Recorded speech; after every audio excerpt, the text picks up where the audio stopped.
Dois golpes certos. Dois movimentos que mudam o jogo em Brasília. E a esquerda sentiu o baque. Hoje, a direita finalmente respira. Depois de semanas de tensão, manobras e ataques vindos de todos os lados, duas vitórias estratégicas reacenderam a esperança. A aprovação da PEC da blindagem, que reforça a proteção dos parlamentares contra arbitrariedades, e a aprovação da urgência para o projeto de anistia, que pode libertar milhares de brasileiros injustamente perseguidos, abriram um novo capítulo. Mas o que realmente significa esse duplo triunfo? E por que a velha mídia já corre para distorcer tudo? Nos últimos dias, o ambiente político estava sobrecarregado. De um lado, a pressão do establishment, da grande mídia e dos setores do judiciário. Do outro, a resistência da oposição, que se decidiu a se curvar. O clima era de incerteza. Será que a direita conseguiria emplacar vitórias no Congresso? Será que o Centrão iria se alinhar mais uma vez com o Palácio do Planalto?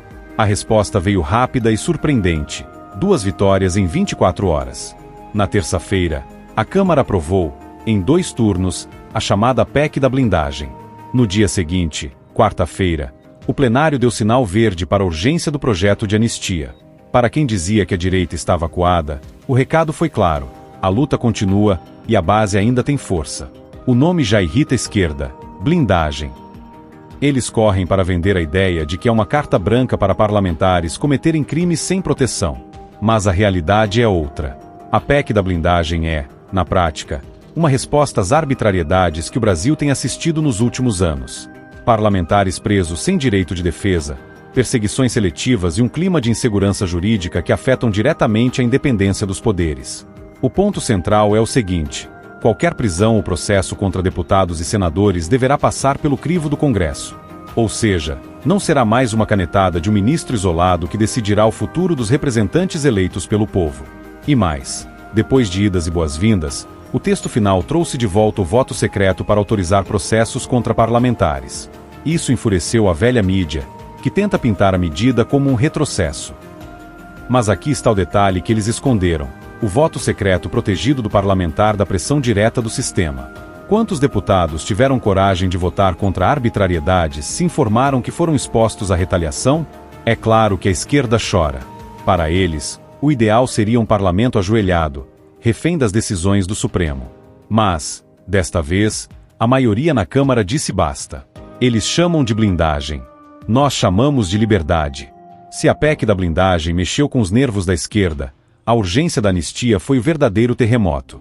Com 311 votos a favor e 163 contra, a Câmara decidiu acelerar o trâmite de um projeto que pode virar a página mais sombria da nossa história recente: a criminalização de manifestações políticas. Com urgência aprovada, o texto não precisa mais passar por comissões. Ele vai direto ao plenário. E é aqui que mora a esperança. Milhares de brasileiros que hoje vivem perseguidos, processados ou presos podem, finalmente, ser perdoados. O projeto base foi apresentado por Marcelo Crivella, deputado dos republicanos do Rio de Janeiro. Ele prevê anistia para todos que participaram ou apoiaram manifestações de caráter político e eleitoral entre 30 de outubro de 2022 e a entrada em vigor da lei. Isso inclui desde quem esteve fisicamente nas ruas até aqueles que desenvolveram com doações, apoio logístico ou simplesmente expressaram sua opinião em redes sociais. A grande dúvida, que já movimenta Brasília, é se a anistia vai alcançar também o ex-presidente Jair Bolsonaro.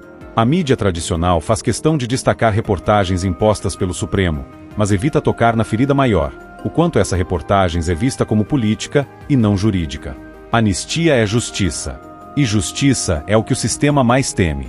O que vimos nesta semana é o renascimento de uma pauta que o povo da direita esperava há muito tempo: resistência dentro do Congresso. Durante meses, a sensação era de que a oposição estava encurralada, sem voz, sem força. Mas a mobilização popular, a pressão das bases e a habilidade de articulação demonstrada que o jogo ainda não acabou. É importante entender também o papel do Centrão. Muitos dizem que eles não têm lado, apenas interesses. Isso é verdade em parte. Mas, no momento, a força da direita conseguiu alinhar parte desse bloco ao projeto da anistia. E isso não é pouca coisa. Claro, a velha mídia correu para enquadrar a votação como um risco à democracia. Esse é o carimbo que eles usam para qualquer medida que não esteja sob controle do sistema. Mas vamos aos fatos: a democracia não é empreendedora de adversários políticos. A democracia não é criminalizar manifestações. A democracia não é censura na rede social. Se o Brasil quiser voltar a ser um país de fato democrático, a anistia não é um favor. É uma necessidade. Vale lembrar que, em outros momentos da nossa história, a anistia foi usada como instrumento de pacificação nacional. Nos anos 70 e 80, por exemplo, militantes de esquerda, alguns condenados por envolvimento em ações armadas, receberam anistia em nome da reconciliação. Hoje, quando se fala em anistiar a direita, o sistema chama de golpismo. A incoerência é gritante. No cenário internacional, a esquerda tenta vender uma narrativa de que o Brasil vive uma ameaça à democracia. Mas basta olhar para fora. Nos Estados Unidos, Donald Trump também enfrentou processos judiciais claramente políticos. A semelhança não é coincidente. Há um padrão global de tentar calar lideranças conservadoras. O que antes era direito da esquerda, agora nega a direita. Mas o povo já assistiu ao jogo. Em menos de 48 horas, a direita conquistou 2 vitórias que podem mudar os rumores da política nacional. A PEC da blindagem devolve dignidade ao parlamento. A urgência da anistia reacende a esperança de milhares de famílias. Mas nada está garantido. O texto da anistia ainda será discutido. O Senado ainda vai analisar a PEC. E os ataques do sistema só vão aumentar. A pergunta que fica é: será que a direita vai manter o fôlego até o fim dessa batalha?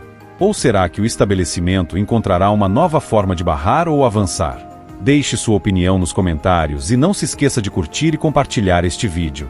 Se você é do tipo que gosta de estar sempre por dentro do que realmente acontece na política do Brasil e do mundo, sem filtro, sem rodeio, já se inscreve aqui no canal, ativa o sininho e fica com a gente, porque aqui a verdade tem vez e voz.